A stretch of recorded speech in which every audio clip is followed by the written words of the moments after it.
हर हर महादेव प्रस्तुत है एक बेहतरीन कहानी। प्राचीन समय में महर्षि गौतम नाम के एक महान ऋषि थे। उनकी पत्नी थी माता अहिल्या, जो अत्यंत सुंदर, पतिव्रता और तेजस्विनी मानी जाती थीं। कहा जाता है कि स्वयं ब्रह्मा जी ने अहिल्या की रचना की थी। उनका सौंदर्य और गुण पूरे तीनों लोकों में प्रसिद्ध था। महर्षि गौतम और अहिल्या एक शांत आश्रम में तपस्या और धर्म का पालन करते हुए जीवन व्यतीत करते थे। देवताओं के राजा इंद्र ने जब अहिल्या की सुंदरता के बारे में सुना तो उनके मन में अहंकार और आकर्षण उत्पन्न हुआ।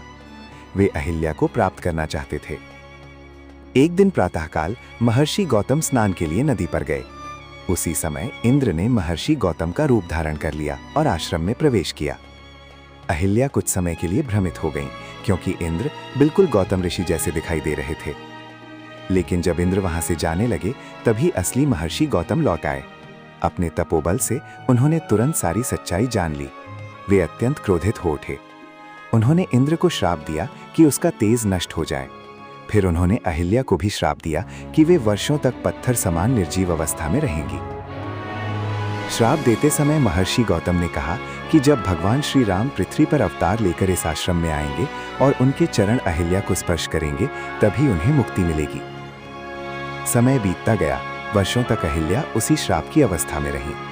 फिर त्रेता युग में भगवान श्री राम, लक्ष्मण और महर्षि विश्वामित्र वन यात्रा करते हुए उस आश्रम में पहुंचे।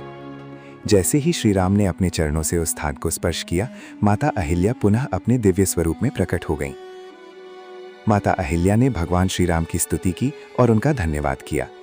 महर्षि गौतम भी वहां आए और अहिल्या को पुनः स्वीकार किया। इस प्रकार माता अहिल्या को श्राप से मुक्ति मिली और उनका सम्मान फिर से स्थापित हुआ। ये कथा हमें सिखाती है कि अहंकार और छल का अंत हमेशा बुरा होता है, लेकिन सच्ची भक्ति और भगवान की कृपा से मुक्ति अवश्य मिलती है। अगर आपको ये कहानी पसंद आई हो तो वीडियो को लाइक करें, चैनल को सब्सक्राइब करें और ऐसी ही रहस्यमयी और पौराणिक कथाओं के लिए हमारे साथ जुड़े रहें। फिर मिलेंगे एक नई कहानी के साथ। हर हर महादेव।